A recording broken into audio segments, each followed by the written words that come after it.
Hi guys! Welcome to another video!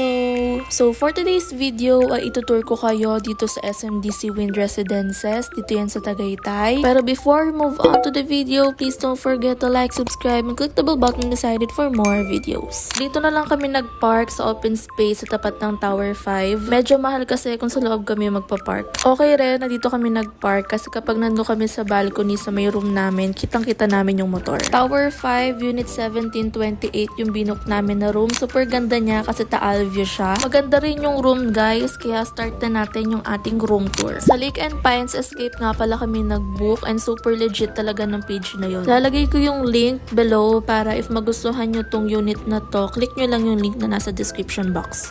So, pagbukas ng pinto, kitchen agad yung bubungad sa inyo guys. And then sa kabilang side is CR naman. Ito yung silipan guys, kung gusto nyo makita kung sino yung kumakatok. And pwede nyo rin i-close yan for privacy. Dito sa may kitchen, merong cabinet. So pwede nyo dito ilagay yung mga pagkain nyo, yung mga gamit nyo. May exhaust fan na pwede buksan every time na magluluto para hindi mausok. Meron ditong lutuan guys. So pwede magluto dito pero light cooking lang, bawal yung maamoy. So dito sa taas guys, meron ditong rice cooker and meron ding mga lutuan na pwedeng gamitin. And then dito sa baba, andito yung kanilang mini ref. So ang cute lang kasi siya dito. Pwede tong gamitin kasi gumagana naman to. May mga cabinet din dito sa ilalim ng lababo. Ayan guys, may mga basic utensils din na pwedeng gamitin. May baso, may plato, may kutsara, may tinidor na pwedeng gamitin. And then ayan, makikita nyo may water filter dito sa lababo nila. Sabi nung may-ari, pwede daw uminom dito kasi may water filter naman.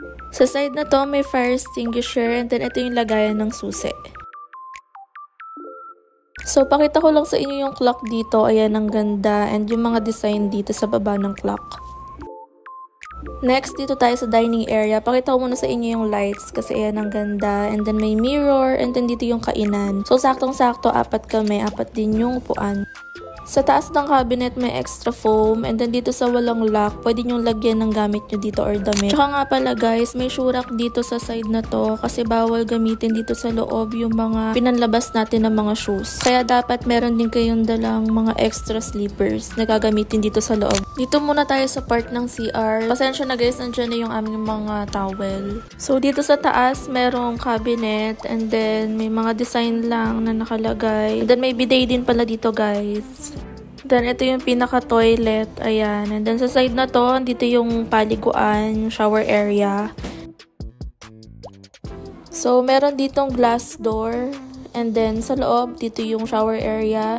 Ayan yung shower, and then meron ding heater kasi malamig dito sa Tagaytay. So, balik tayo sa side na to. Meron lang malaking mirror, and then may sink, and then yun lang naman, labas na tayo para mapakita ko sa inyo yung bed. Ito na yung pinaka-bed, guys. Ayan, and then kung makikita nyo, may design yung mga wall. Ang ganda rin ng lights kasi napapalitan yung ilaw niyan, and then may aircon din. By the way, guys, meron din palang internet dito na pwedeng kumonek. And then, syempre, guys, meron din silang TV, and pwede rin manood sa kanilang Netflix. Account nila to, guys. Ayan. Dito na tayo sa favorite part ko ng room, which is yung balcony. Pakita ko muna sa inyo kapag morning and then later naman kapag gabi. So pag open mo, ayan, kitang-kita natin yung Taal Volcano. Sobrang ganda guys. Okay na okay mag-relax dito guys and pwedeng tumambay dito sa balcony. Sobrang na-amaze talaga ako dito guys. So ngayon, papakita ko naman sa inyo kapag gabi. So kapag morning, ang highlights is yung Taal Volcano. And then kapag gabi naman, ang ganda nung tsura niya kasi makikita yung mga lights. Sa balcony pala guys, merong chair and table. So dahil nga nasa Tagaytay tayo guys, malamig dito and ayan makikita nyo may fog. Then ito naman yung pinakababa guys. Ang ganda ng view kapag gabi din kasi may mga lights. Gantong unit talaga yung hinanap namin guys, yung Taal view and may magandang view kasi gusto namin ma-enjoy yung stay namin dito sa Tagaytay. So guys, dahil tapos na tayo sa ating room tour, ngayon papakita ko naman sa inyo itong lobby ng Tower 5. Ayan, may mga upuan dyan na pwedeng mag-antay. And then, ayan lang naman yung pinaka-lobby niya.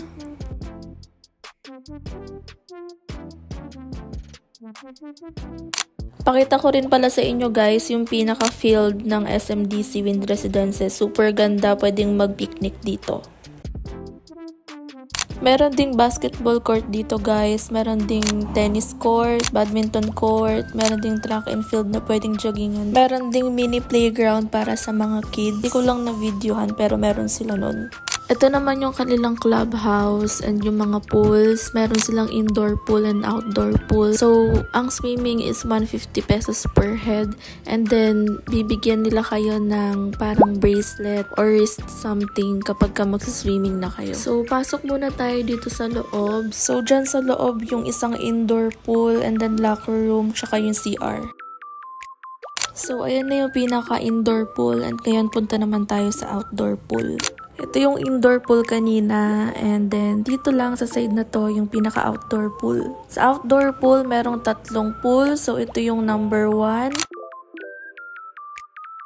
Ito naman yung number 2. Ayun naman yung number 3, yung sa may dulong side, yung may mga bata. So, hindi ko na na-videoan or picturean kasi nga ayun may mga bata. So, ayun lang guys, yung pinaka-tour natin ngayon. So, dito ulit kami nag-book sa Lake and Pines Escape and super bait ng may-ari. So, before we end this video, please don't forget to like, subscribe, and click the bell button beside it for more videos. Bye!